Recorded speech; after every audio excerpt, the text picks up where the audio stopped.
Welcome back, everybody. My name is Harrison, and this is Harrison's Excel Academy. Today, we're going to be going over the basics of Excel functions, so let's get right into it. When starting out in Excel, one of the first things you must know how to do is use formulas. You can think of Excel as one big calculator. It can do any type of math in any cell that you choose, and let's get right into it. So to start writing a formula, you have to always start with the equal sign. So pick any cell and hit the equal sign. And say we want to do 5 plus 5. We can do 5 plus 5 and then click enter, and it will give us our result of 10. And so you can see 10 is still displayed in this cell, but if you look up in the formula bar up here, you can see that 5 plus 5, or our formula that we wrote, is still there. You can click escape to get out of this formula view. All right. You can also do multiplication, division, and exponentiation in cells as well. So let's try one. We can do, in parentheses, 5 plus 5, and raise it to the third power, and we get 1,000.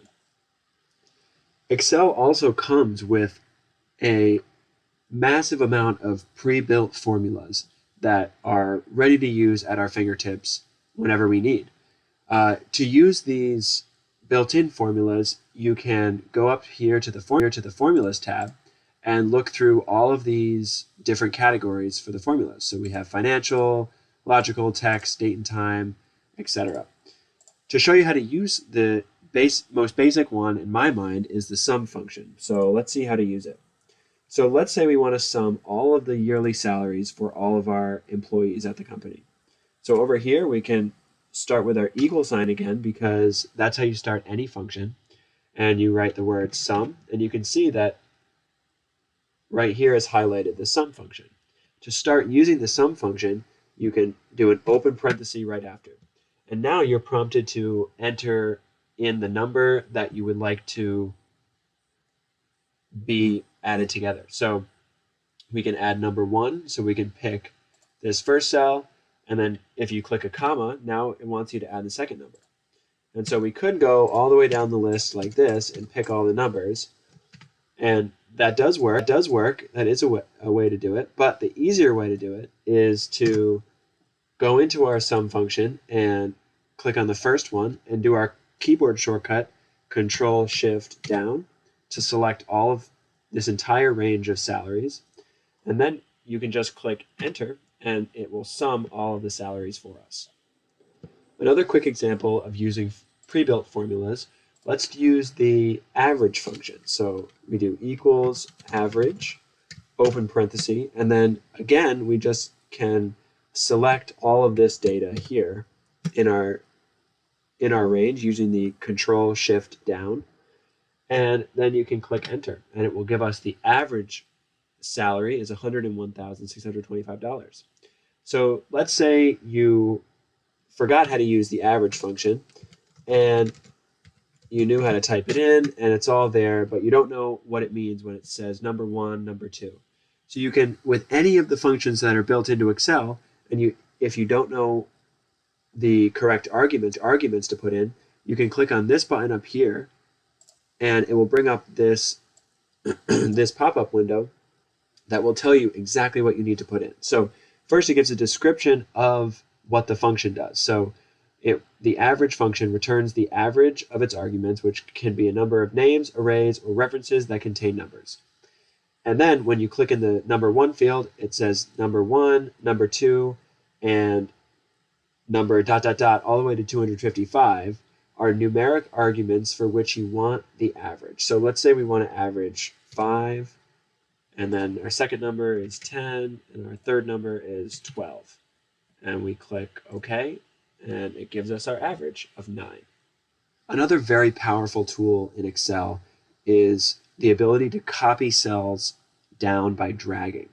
So for a quick example, I'm going to show you how this works. So if I have my name written down in a cell, and say I want to copy the contents of this cell down for 5 cells, I could do the shortcut key Control-C and then Control-V, Control-V, or Excel has a very, very powerful and convenient way to do it where in the bottom right of the cell, this this highlighted corner, see how my cursor changes to this black cross? If I left click and hold and then drag down, it will copy the contents all the way down. And so this is really useful for using functions and formulas in Excel. So let's get into how to use it with formulas. So moving on in our discussion about formulas, let's look at how we can write one formula and have it apply to a larger range of data. So in these cells, I just have numbered 1 through 20. And in this cell, I'm going to write or use one of the pre-made functions to take the natural log of the number to the left. So I'm going to start with equal, and the ln function returns the natural log of a number, open parentheses, and I'm going to select this entire cell. And so this formula now is taking the natural log of cell A1. So whatever I put into this cell, this formula will now update. If I put 5 there, click enter, it'll update to the new natural log. So let's just keep it as 1 for now, and the natural log of 1 is 0. And say we want to apply this to all of these cells going down. So what we can do is the same as copying the contents, except we can, when we copy the contents down, the reference to this cell will move down with it. So we can click the bottom right corner and drag it down all the way to the bottom, and you can see that all of the numbers are filled in. And if I click on this one at the bottom, you can see that it's taking the natural log of this cell to the left. So the reference to the function moves down when you drag down the formulas.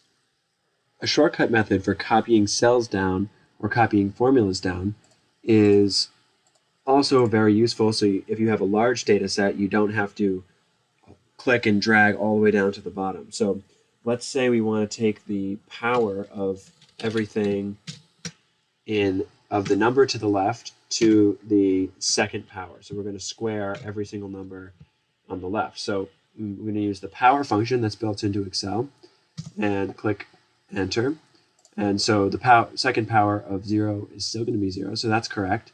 And then the shortcut key is hover over the bottom right corner until your cursor changes and double click. And that will drop the formula all the way down to the bottom, and you can see that the cell referenced moved with the formula, which is super cool and useful. Thank you all so much for watching and joining me in this journey of Excel formula basics. If you have any requests for future videos, please comment down below, and don't forget to subscribe for more content.